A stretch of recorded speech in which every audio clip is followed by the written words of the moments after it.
અમેરિકામાં લોસ એન્જલસમાં એક જણાના ઘરે ટ્રાફિકની ટિકિટ આવી ઓવર સ્પીડિંગની, એમાં છૂટાછેડા થઈ ગયા. કેમ? ટ્રાફિકની ટિકિટમાં પેલો કેમેરા ફોટો પાડે, એમાં ભાઈની બાજુમાં બીજું કોઈક બેઠું હતું. કાર્યક્રમ પૂરો, અને ભાઈ બિચારા ઘરે નહોતા જ્યારે ટિકિટને ફોટો આવ્યો ત્યારે. એમનો ધર્મપત્ની હતા. આ ટિકિટ આવી એનો વાંધો નથી, $50 પર આ બાજુમાં કોણ છે?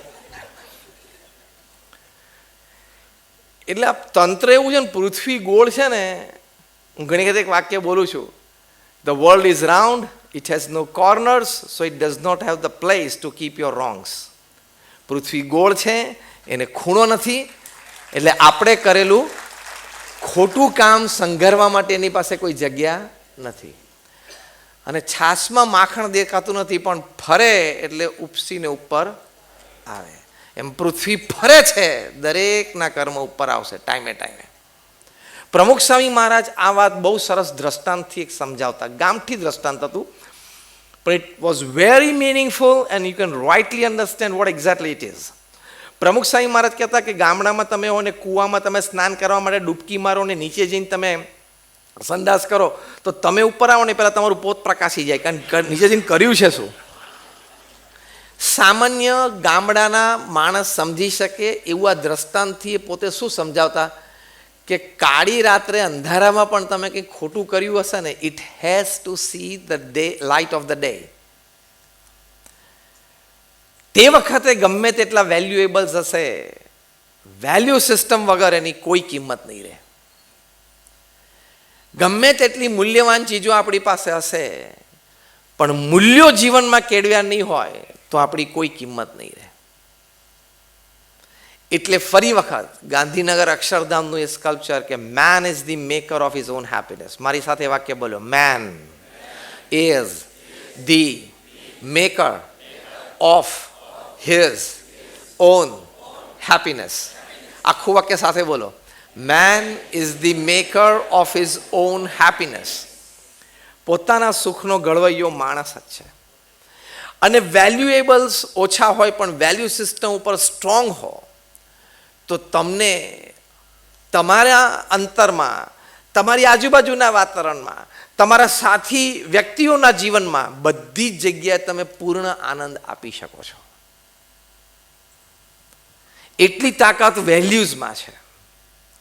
એટલે વેલ્યુએબલ્સ કરતાં વેલ્યુઝની કિંમત પૃથ્વી ઉપર વધારે છે. It all depends on one thought, one emotion, one action.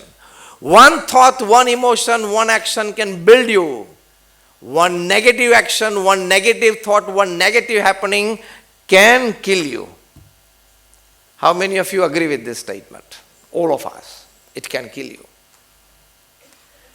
9,800 divorces રોજ પૃથ્વી ઉપર થાય છે.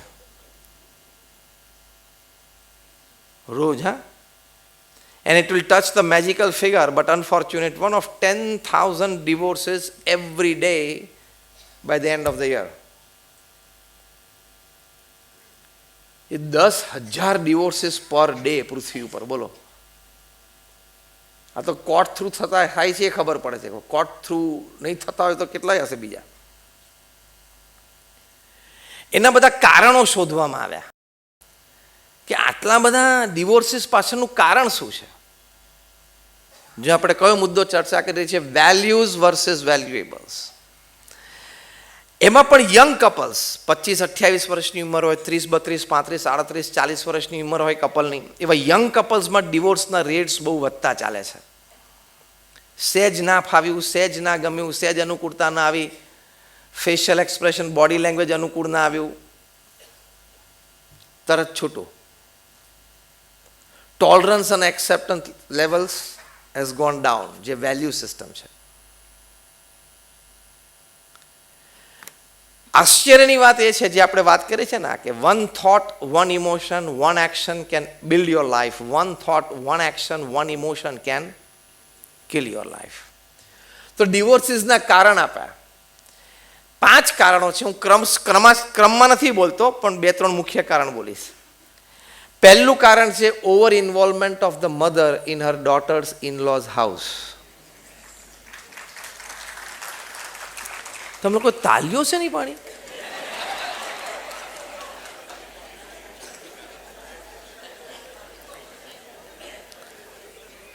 કઈ બાજુની તાલી પાડી મને ખબર નથી. Over involvement of the mother in her daughter's in-lose house. દિવસમાં જે 5, 6, 7, 8, 10 વખત ફોન કરે, બેટા મજામાં છું ને, ભાખરી કરી પરોઠા કર્યા, કેટલા કે જમવા બેઠા હતા, ભીંડાનું શાક કર્યું હતું તુવેરનું, જે કર્યું હોય ખાઈને આનંદમાં છે. તું ફોન કરે એમાં તંત્ર બગડે છે, ખબર છે? ત્યાં શંકા જાય, કુશંકાઓ જાય, પછી તકલીફ થાય. એક આ કારણ આવ્યું. બીજું કારણ આવ્યું over exposure to social media platforms, over exposure to social networking sites. જો તમે તમારો વિચાર, તમારા ઇમોશન ઉપર કંટ્રોલ ના હોય તો તમારી આજુબાજુ વેલ્યુએબલ્સ ઘણા બધા હોય, પણ એ વેલ્યુ સિસ્ટમ નથી, એટલે પ્રશ્ન આવે છે.